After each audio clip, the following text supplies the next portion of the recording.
Magandang hapon po sa inyong lahat mga kapatid. Ako po si JDB, ang inyong abang lingkod. Pag-usapan po natin ngayon ito. Si Pulong Duterte, kakampi na ba ni PBBM?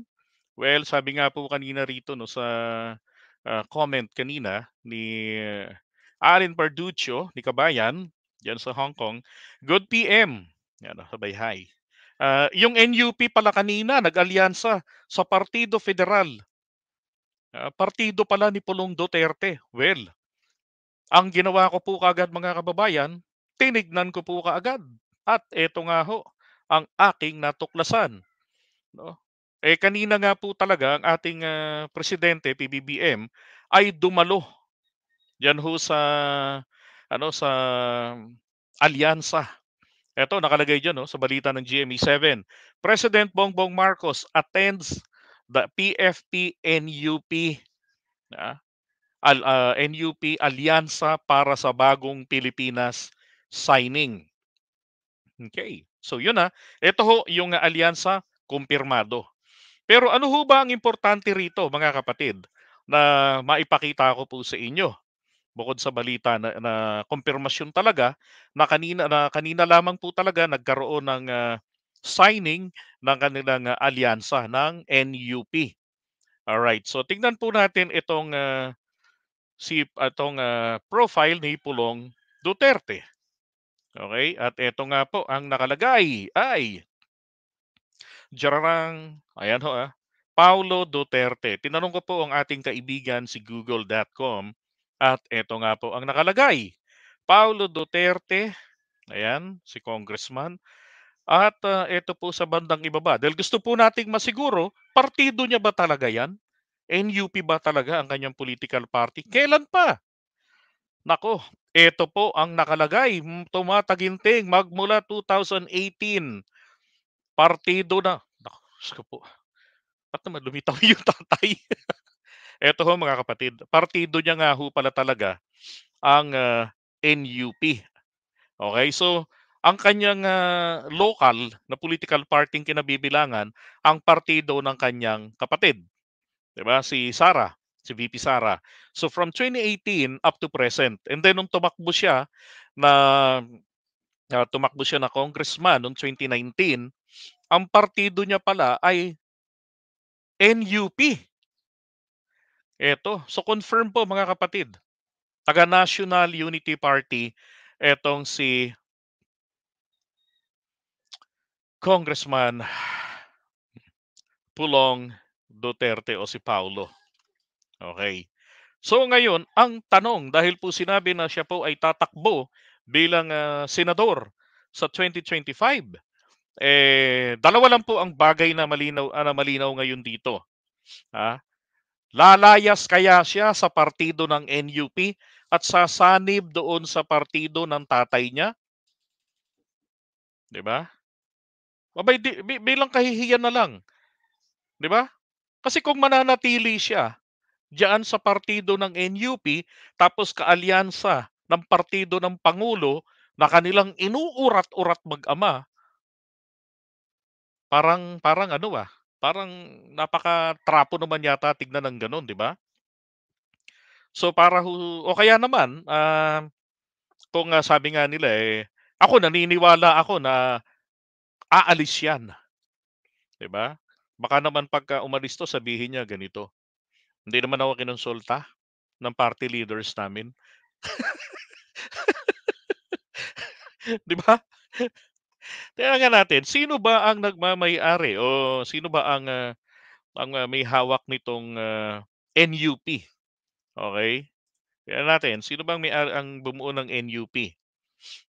So ano kasi 'to, bata-bata pa 'to, ayan 2010 lang ito nabuo, 'no, by former members of Lakas Kampi CMD. Uy! Mahiya naman kayo. Kabilang po rito yung ito yung mga nung nagkaroon ng breakaway po, 'no, nagkawatak-watak etong Lakas Kampi. So ngayon naging na lang, Lakas CMD. So ang ginawa nila, nagtayo sila, itong mga kampi pala, nagtayo ng o baka taga-kampi or what, nagbuo sila ng NUP. Alright, na ang chairman ngayon, si Ronaldo Puno. Eto, si Ronnie Puno. Yan, na naging, alagad ni FBR, ni ERAP at ni, PGMA, 'di ba? Now balikan natin ito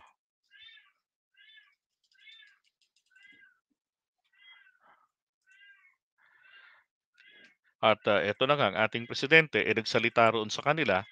Pero eto lang, para sa akin lang mga kababayan, eh, hindi ako ulitin ko lang, 'di ba sinabi ko nga kanina kakampi na po ba siya ng ating pangulo o patuloy niyang uuratin ng ating presidente? Kasi nga ang ginagawa nila, they are portraying, um, na sila yung opposition, 'di ba?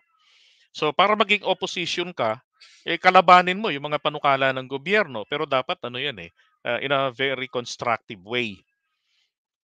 Ang tanong mukhang malabo yata 'yun na tigilan nila ang presidente. Kasi kung nakipag-alyansa kayo ang partido mo, you are bound. You can't avail na, democratic ano 'to, country. So puwedeng partido ko naka-alyansa kami, partido lang para manalo kami pare-pareho. That's the very purpose, tama si JDB, kaya merong mga alyansa-alyansang ganyan or coalition ay para sa iisang layunin, maisulong ang panalo naming lahat. Pero deep inside, magkaaway kami. Hmm, at least 'di ba makatotohanan 'yun, realistic. 'Di ba kaysa yung plastic na, magkakampi yung partido namin ngayon, pero siyempre titigilan ko na yung ating pangulo. Pero kung genuine po 'yan, dapat lang talaga tigilan ang pang-uurat sa pangulo sapagkat proven naman yung mga bintang nila, walang ebidensya, walang saysay, 'di ba? Proven din naman sino ang pinag-ugatan ang tatay niyang magaling, 'di ba, na kahit hindi. Oh, ngayon, eh, sabi naman ng iba, hindi ako naniniwala na mananatili 'yan diyan sa partido, lalayas 'yan. Okay, much better pagka lumayas. Sasali ba siya sa PDP Laban? Alam niyo dapat noon pa sumali na 'yan ng PDP Laban, 'di ba? Mag-aama, isipin mo, ako nagulat ako talaga nang malaman kong taga-NUP etong si Pulong. Bakit 'di ba, bakit hindi kayo magkaparehong mag-ama ng partido in the first place? Oh, kaya shoutout po sa aking best friend kay Go Philippines 3.0. Ay naku, ang gulo ng mag-ama 'no? Watak-watak din pala 'tong mag-aama, eh. Nagkakaisa lang sa pang-uurat sa pangulo. Pero dapat, ipinaliwanag muna 'no, yung 51 billion saan napunta, anong nangyari? Paliwanag lang naman, because deserve naman ng taong bayan, lalo na ng mga binabaha ng First District ng Davao, saan napunta yung 51 billion that he received, 'di ba? Oo, for the people of the First District ng Davao. Wala pa naman siyang malinaw na sagot. Hmm, eh, strategy na naman ba? Terrible, 'di ba? 'Di, maaaring ito sa aksyon po ng NUP dahil siguro kung member lang naman siya, kahit na tumutol naman siya sa kagustuhan ng NUP, wala siyang magagawa, 'di ba? But as long as nananatili siya sa NUP, he is bound, 'di ba? At saka dapat bitbitin nila ang mensahe ng Uniteam na ngayon, binubuhay po ng ating pangulo, dapat makipag-isa para naman po sa kabutihan ng bayan natin. Okay lang namang pumuna but it must be done in a constructive way. Pinuna mo, okay. Ngayon, anong solusyon mo para mapaganda ang gagawin? Dapat gano'n, meron kang solusyong alam. Kung puro puna lang, puro banat lang, that is grandstanding. Pakyut lang 'yan, habol lang, boto, 'di ba? Ay naku, totoo nga. So kung hindi naman po siya sabihin natin, tawag diyan, 'pag sumali naman siya sa partido ng tatay niya, naku sana naman po hindi totoo yung napag-usapan natin nung nakaraan na na welcome sa ating, sa Partido Federal ng Pilipinas ang PDP Laban, 'di ba? Dahil pagka gano'n po, talo ho tayo dito. Imagine, 6 agad ang actually 7 ang kandidato kaagad nila, sa PDP Laban. Parang sila yung mabigat na partido, tapos ipabibitbit sa atin. Nako, I would say, "Sorry, hindi ko gagawin 'yan." 'Di ba? Do'n pa rin ako sa kapakanan para sa ikabubuti ng ating bayan. Kaya nga, ako lang ata ang vlogger na nagsasabi na, 'wag ho nating titignan ang political party ng isang kandidato, lalo na ho sa 2025 because 2025 is very, very crucial po ito para sa ating bayan. Oo, very crucial po 'yan sa ating pangulo at diyan po dito ho sa kapakanan ng ating bayan. Kasi nga pagka tawag dito, kapagka ang nakalusot po diyan, tama ho kayo, Fire Rabbit, 'di ba? 12 pa naman ang, manalo, ang daming salot. Isipin mo kapagka naiboto natin, dahil sa loyalista tayo, binoto natin yung binitbit ng partido nila na mga basura. O papaano ko ang mailagay ng, Partido Federal basura? Dahil ang Partido Federal po, isa po sa pinakamahinang partido 'yan. Kahit 'yan ay partido ng presidente, kahit 'yan po ay ruling party, wala pa rin ho akong nakikita. Kayo ba, may nakita na ba kayo na magandang pambato ng ruling party, ng Partido Federal? Dahil lang natatandaan ko lang kapagka narinig ko o naalala ko ang Partido Federal, yung mga awayan nila, 'di ba? Dahil sa hindi sila hinire ni Attorney Vic Rodriguez. Sus Mariano Kaindo, 'di ba? Imbis na mag-focus sila na mapalakas ang kanilang hanay, 'di ba? Wala. Para silang ang ginawa po ng Partido Federal ng Pilipinas, yung ginawa rin ng PDP laban. Noon puro awayan. Oh, at the end of the day nung mag-senatorial election noong 2022, ang ruling party PDP laban, ito rin ang naging the weakest political party. Na malakas na sana noong 2019 pero humina noong 2022, 'di ba? So ang PFP naman dating mahina, galing pa sa produkto pa 'yan ng mga alagad ni dating Pangulong Duterte, hanggang ngayon mahina pa rin. So ano 'to? Lalamunin ba, malamang lamunin sila, 'di ba? Malamang hindi sila makapagpanalo. Kapagka ang pinairal po ng taong bayan sa pagboto ay ang pagmamahal at pagmamalasakit sa kinabukasan ng 118 million Filipinos, 'di ba? At 'yun po ang nararapat, 'di ba? Tayo po ay bumoto, nang hindi po base sa political party, nang hindi po base sa kung sino ang nagtaas ng kamay. Dapat po ang lagi nating itaas, interes natin. Kung gusto nating umunlad, baguhin natin ang mindset natin, 'di ba? Kasi baka nga mangyari, ito inaalala ko, no, naging kaalyado ang NUP. Manatili si Pulong, tatahimik, hindi mambabanat sa pangulo, 'di ba? Di natin nasisiguro baka pagkatapos ng halalan doon bumira. Paitimin ang Uniteam 2.0. Because what they're doing now is the Uniteam 2.0. Coalition ito. 'Di ba? Sabi ni PBBM, nananatili pa rin ang Uniteam. Ang structure hindi nagbago. Totoo 'yun. Hindi nagbago, nandiyan pa rin yung political parties. But the purpose sa para manalo noong 2022, that is already done. Pagkatapos ng halalan, kanya-kanyang sulong ng mga miyembro nila ng kani-kanilang personal at political interest. Kaya hindi makalusot-lusot ang charter change. 'Di ba? Kasi kung nagkakaisa po, kung totoo ang Uniteam, ang diwa ng pagkakaisa na isinusulong ni PBBM, di sana ho, pasado na sa kanila. Nasa proseso na sila ngayon ng pag-amyenda ng saligang batas. Tama. Pero bakit mo hindi pa? Puro delaying tactics ang nangyayari. Oh.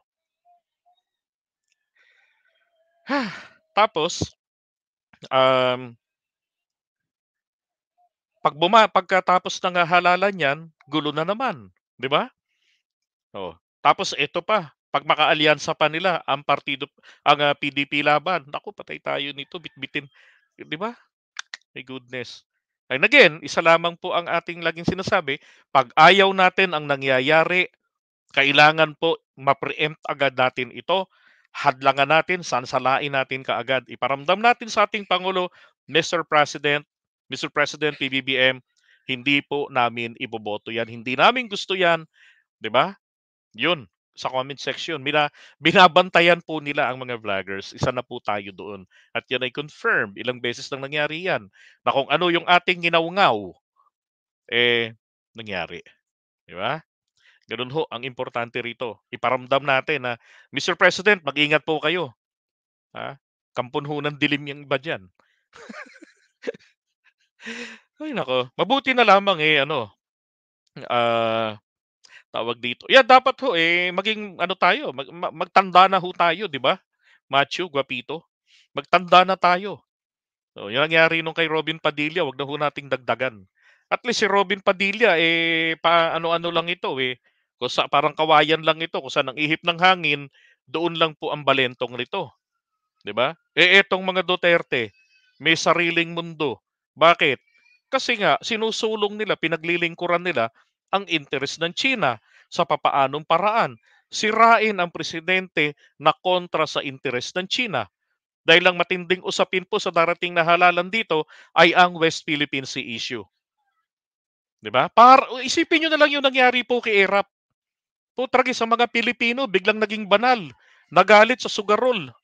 Nagalit kay ERAP dahil sa weteng. Pero alam naman natin yung taong yun is sugarol, babaero, lasenggo, 'di ba? Pero hindi magnanakaw. Oh, hindi naman siya, 'di ba? Hindi naman natin naging issue 'yan nung halalan eh. Pero nung nakapwesto na-appreciate natin yung pagdurog niya sa MILF na 94 point something percent ng kuta ng MILF nakuha niya na sa Mindanao. Pero nung babanata na ang mga NPA na sponsored ng China na mga komunista, aba, eto na ngayon, dumali na itong sinaka Eric from his mouth. 'Di ba? Na siya yung nagpasimuno ng Oust ERAP movement. Sinakyan ng mga Pilipino yun. Ako hindi kasali, syempre, kasi kay ERAP ako noon eh. Nakasupport. Hmm. Ang mga Filipinista na kay ERAP noon. Ano nangyari? Yung mga dating nag-rally behind ERAP are the same person, the same groups na lumantad sa EDSA para pababain si ERAP. Na hindi po natin naiisip noon that China is behind that. Bakit? 2000, anong ginawa niya? Ah, Isinadsad ang barko ng BRP Sierra Madre sa Ayungin Shoal at yung BRP Benguet sa Baho de Masinloc. 'Di ba? Dahil nakita niya yung pagkakamali niya, kinontra niya ang supposed extension ng US bases sa Pilipinas. Hmm. Yun ang naging problema natin doon eh. Yeah, that's correct. Yung sa Jose Pidal issue, di ba? Oh, anong ginawa nila doon? Binuksan yung bank account. Wala namang lamang mabigat, wala namang bomba. Oh. Yung nagsasabing nagnakaw si ERAP, ano ba ang napatunayan doon na ninakaw ni ERAP? Kay Jinggoy merong napatunayan, 'di ba? Yung kay Jinggoy, hindi nga lang pasok doon sa amount na hinihingi para sa plunder, pero meron. Oh. Kaya nga hindi ko dinadala 'yon nung campaign period, eh. Oh, 'di ba? Hmm. Ay naku, my goodness. And shoutout po rito kay ala nawala, si Chris Ulo. Ayun. So ayan, shoutout po kay Chris Ulo sa ating bagong katropa, 'di ba? Okey, kaya ho maging maingat po tayo, 'di ba? Gano'n rin kay Mami Mighty Baisa, shoutout po sa inyo, ma'am. Magandang hapon po. Oh my God, nakakagulat 'tong balitang ito 'no, kaya lang, 'di ba? Okey, ako hindi ako naniniwala magiging kakampi ni PBBM 'yan si Pulong. Nakita na natin ang pundasyon ng simula nila, 'di ba? Kung ano yung sinasabi nung tatay binitbit nung magkakapatid. Bitbit din ni Sarah ng asar ng 2 beses, namigay ng pulburon, alam niyang pang-insulto sa presidente. 'Pag may hindi nakuha, mangi-insulto. Tapos, mangga, manggagamit. Yung nagpanalo pa sa kanila, sa tatay niya at sa kanya ng malaking boto, yun pa pala yung mangga. Ay, aywan ambot sa inyo. Alright, so imuno na natin 'yan. May galit.